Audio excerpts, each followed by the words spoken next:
My stepbrother used me as a cover for his affair with a girl who has my name. After the divorce, he began to sabotage me and my boyfriend.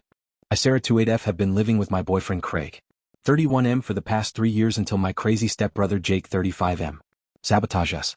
This story also involved his wife Candace, 33F, and their kids Lucas, 7M, and Emma, 4F. Backstory: my parents divorced when I was 10, and my dad married Jake's mom Lisa when I was 15. Jake was 22 and already in college when our parents got married. Our blended family situation was never smooth. Jake resented his mom's remarriage and saw me as the kid who invaded his family space. He'd avoid coming home during college breaks if he knew I was there. When he did come home, he'd make snide comments about how his mom tried replacing him with a new kid. Lisa always defended him, saying he just needed time to adjust. My dad tried to keep peace but mostly stayed out of it. I spent my teenage years walking on eggshells around Jake. If I used the family computer when he wanted it, he complained to Lisa. If I ate the last of something in the fridge, he'd make a huge deal about it. He even got mad when I got better grades than he did in high school, saying I was trying to show him up. Looking back, he was incredibly immature for someone in his 20s. Jake met Candace during his final year of college. She was sweet and tried to include me in their conversations when she visited, but Jake would always find ways to exclude me. When they got married 8 years ago, I wasn't invited to the wedding. Jake told Lisa it was a small ceremony with limited space, but Facebook photos showed it was quite large. It hurt, but I was used to his behavior by then.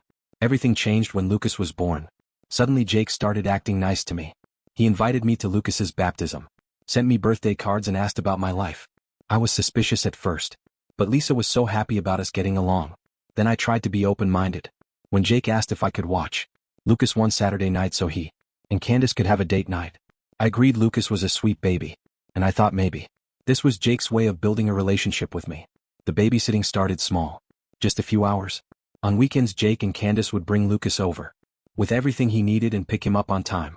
They thanked me with small gifts or treat me to coffee. When Emma was born 3 years later, I was even invited to the hospital. I really thought Jake had changed, but things started shifting about 2 years ago.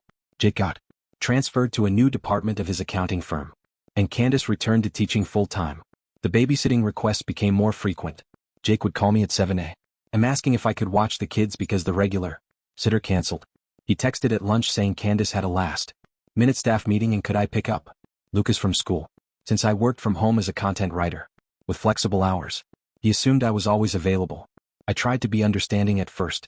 Childcare is expensive and they both had demanding jobs. But Jake started taking advantage. He dropped the kids off without proper notice, saying things like, "Oh, I told Lisa to tell you, or I texted you last night." He promised to pick them up by 6 p.m., but wouldn't show up until 9 p.m., always with excuses about traffic or work emergencies. Craig was incredibly patient initially. He likes kids and would often help entertain Lucas and Emma when I had deadlines. But even he started getting frustrated. Our one-bedroom apartment isn't set up for children. The kids would mess up his work documents, interrupt his video calls, and leave toys everywhere. We couldn't have adult conversations or watch regular TV when they were around. 6 months ago, Jake got a promotion at work. He started asking me to watch the kids almost every day. He claimed Candace's teaching schedule had changed, and they couldn't afford full-time daycare. He dropped them off at 8 a.m. and sometimes wouldn't pick them up until 9 p.m. My work suffered because I couldn't focus. With 2 energetic kids demanding attention, I missed deadlines and lost a regular client. I tried talking to Jake about setting boundaries. I suggested specific days and times that worked for my schedule. I asked for advanced notice and firm pickup times. I even offered to help them find affordable daycare options. That Jake would guilt-trip me every time. He'd say things like, "I thought we were finally becoming family," or "Remember how I included you in Lucas's life when I didn't have to?" When I suggested getting paid for regular babysitting, he exploded, saying I was trying to profit off family and that I owed him for all the times he'd been nice to me. Last month, after missing another work deadline, I finally put my foot down. I told Jake I couldn't watch the kids anymore unless it was a genuine emergency with at least 24 hours notice. He got really angry, calling me selfish and ungrateful. He brought up how he'd accepted me into his family, and how I was betraying that acceptance. Candace called me crying, saying they couldn't afford daycare, and their work schedules were impossible to manage. I felt bad but stayed firm. Craig supported my decision, saying we needed to prioritize our own life and careers. Things seemed okay. For a week, Jake stopped talking to me. But that wasn't unusual when he didn't get his way. Then last Tuesday, everything exploded. At 2 a.m., Jake showed up at our apartment completely drunk. He started banging on our door and screaming about how I ruined his life. He was yelling that everything was my fault and that I'd pay for what I'd done. Craig called the police while I tried to calm Jake down through the door, but he left before they arrived. The next morning Candace called me hysterical. Through her sobs, she revealed that Jake hadn't been working late all those times. He was having an affair with his co-worker Sarah. Yes, same name as me. He'd been using me as a cover, telling Candace he was dropping the kids at my place while working late, but actually meeting his girlfriend, some Daisy. Wasn't even taking the kids to me at all. He was taking them to his girlfriend's house and telling Candace they were with me. The truth came out because his co-worker's husband found their messages and contacted Candace. Jake had been sleeping with this woman for 8 months, using my babysitting as his alibi. He'd even created fake text to show Candace, making it look like he'd arranged childcare with me. Candace filed for divorce immediately. Now Jake is blaming me for everything. He says if I hadn't stopped babysitting, his affair wouldn't have been exposed. He's been sending threatening messages to me and Craig. Yesterday, he showed up at my office building and started yelling about how I destroyed his family. Security had to escort him out. My boss was understanding but warned me about workplace safety. We're planning to file for a restraining order tomorrow.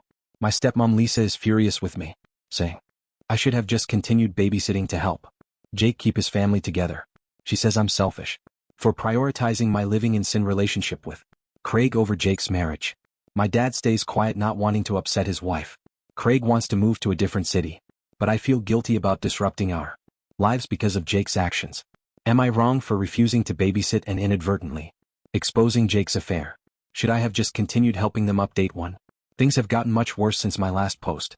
After we filed the restraining order against Jake, he started finding new ways to harass us. Instead of contacting us directly, he's now using our family members, especially our parents, to get to us.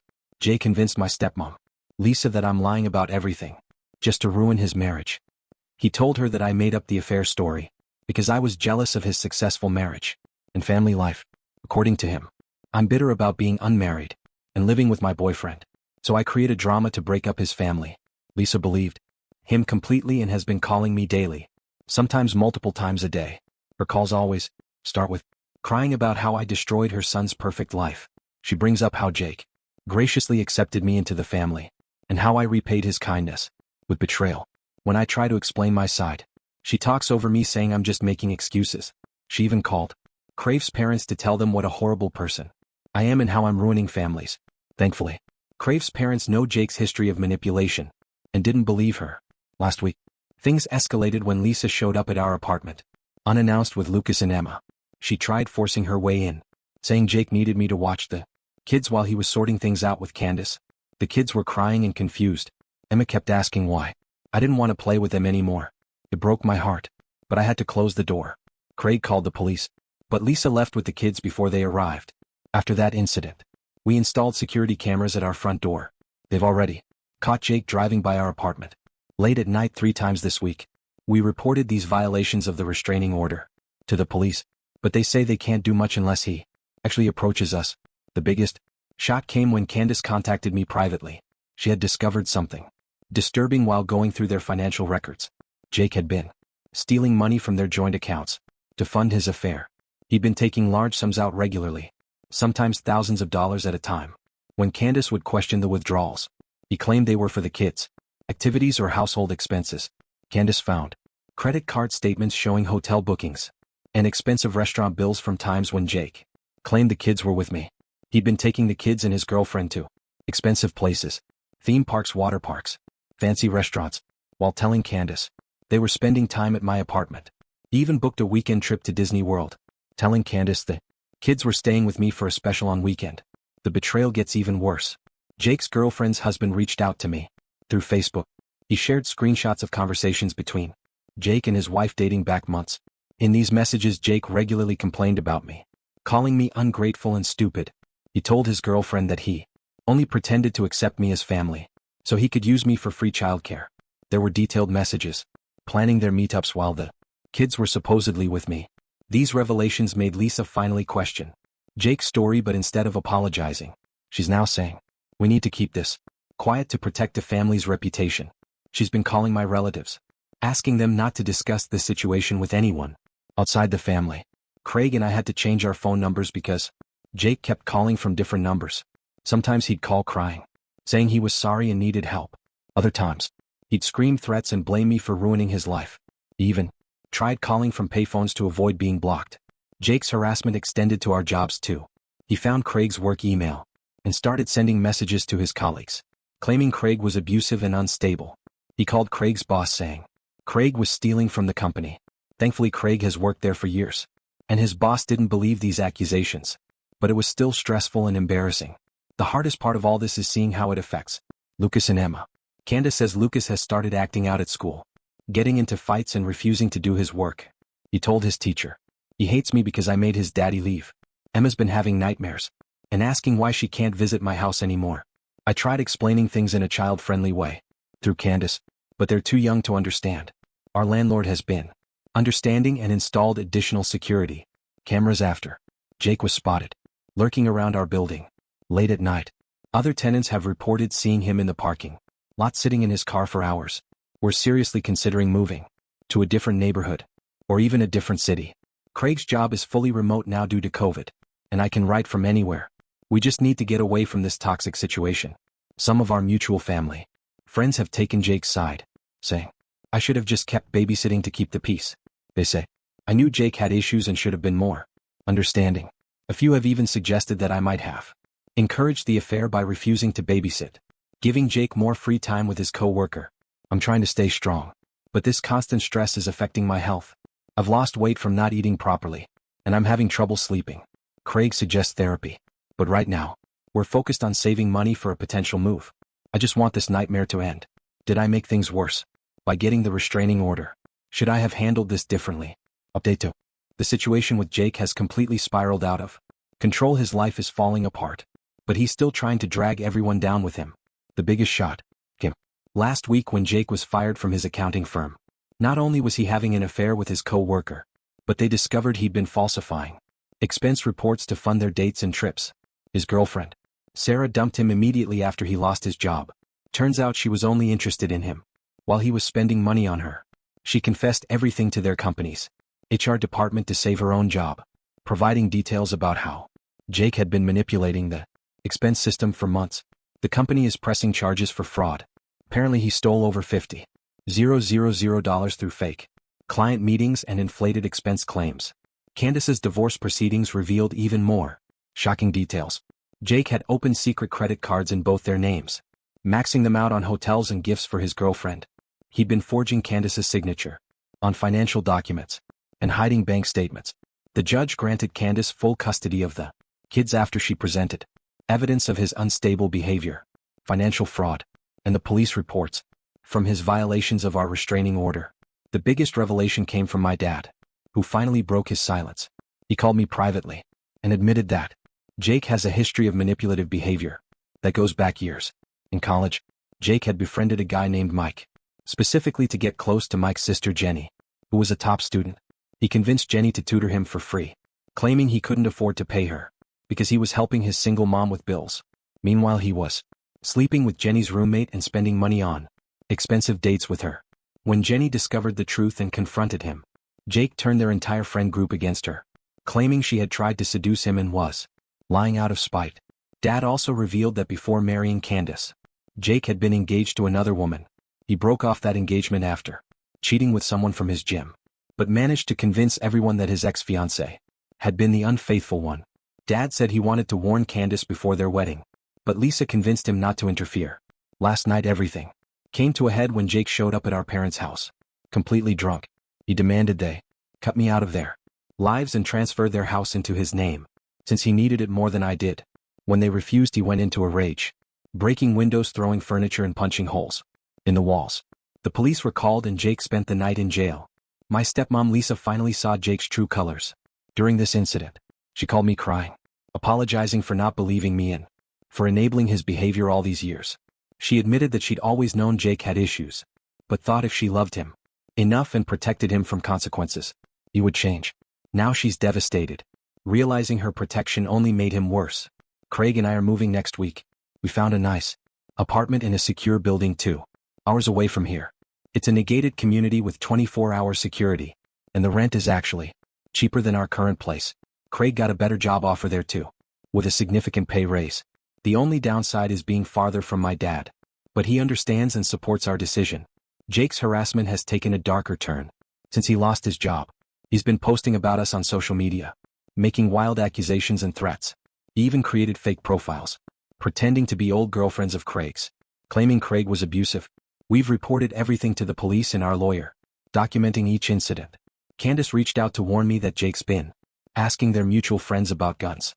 She overheard him talking about making me pay for ruining his life. We've added extra security measures at our current place for our remaining time here. And our new apartment complex knows not to give out any information about us. The saddest part is how this is affecting Lucas and Emma. Lucas has started therapy to deal with his anger issues, and his therapist suggested limiting contact with Jake until he gets help. Emma still doesn't understand why her daddy is so angry all the time. She had a breakdown at school last week when another kid mentioned having 2 houses because of divorce. At this point, I'm just counting down the days until we can move. We haven't told anyone except my dad our new address, and we plan to keep it that way. Some family members think I'm overreacting by moving away, but after everything that's happened, I'm not taking any chances with our safety. Update 3: Life has finally settled into a peaceful rhythm in our new city. The constant fear and anxiety of looking over our shoulders is gone. Our new apartment complex has amazing security, and not having to worry about Jake showing up unexpectedly has been a huge relief. Unfortunately, Jake violated the restraining order twice more before facing serious consequences. The first time he followed my dad after a family dinner, thinking Dad would lead him to our new address. Dad noticed him and called the police. The second time he showed up at Craig's new workplace, causing a scene in the lobby. Security footage from both incidents helped build a stronger case against him. Jake is now facing jail time for multiple offenses. The fraud charges from his company, violating the restraining order and making criminal threats. His lawyer tried to negotiate a plea deal, but the evidence was too overwhelming. He's looking at 2 to 3 years minimum.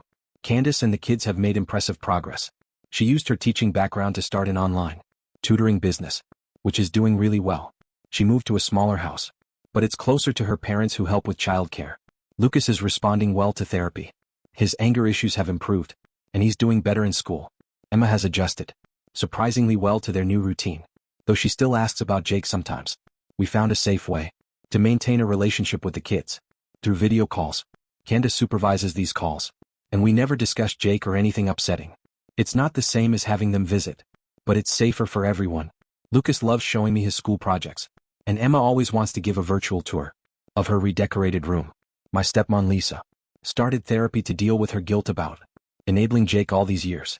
She admitted to my dad that she ignored many red flags in Jake's behavior since childhood, always making excuses for him. She's working on accepting that Jake's choices are his own and not her fault. Dad says she's become much more assertive and has stopped trying to fix everything. For Jake, Dad visits us monthly, always making sure to take different routes and check he's not being followed. He's become closer to Craig, often going fishing together when he visits. This whole situation actually strengthens my relationship with Dad. He finally stopped trying to keep peace at my expense. Craig and I are planning our wedding, but keeping it small and private. We'll have it at an undisclosed location, with only our closest family members who we trust completely. Lisa offered to help with the planning, but understood when we politely declined. We can't risk Jake finding out any details. Some extended family members still send messages through Dad saying I should forgive Jake, since he's family and facing jail time. And Aunt even suggested I write a letter to the judge asking for leniency. I've lacked anyone who tries to guilt me about this. Jake made his choices, and he needs to face the consequences. Craig's company is doing well, and I've rebuilt my client base in our new city. We're thinking about buying a house next year, something we never felt secure enough to consider before. Our new neighbors are friendly but respect our privacy, and we've made some good friends who know nothing about our past drama. Looking back, I don't regret refusing to babysit or getting the restraining order. Sometimes the hardest decisions are the right ones. Going no contact with Jake was necessary for our safety and peace of mind. I've learned that sharing DNA or growing up in the same house doesn't obligate you to accept abuse or manipulation. Sometimes, cutting toxic people out completely is the only way to move forward, even if they're family. Comment from Read Best. Am I the only one who suspects that the stepbrother likes OP? It's like a plot from a romance novel, where bullying is used as a way to express affection, and his own child is treated as a tool to destroy the female lead's relationship? He wants to ruin OP's boyfriend. However, he doesn't deserve to be loved, so he can never become the male lead. He can only remain the clown in a terrifying family story.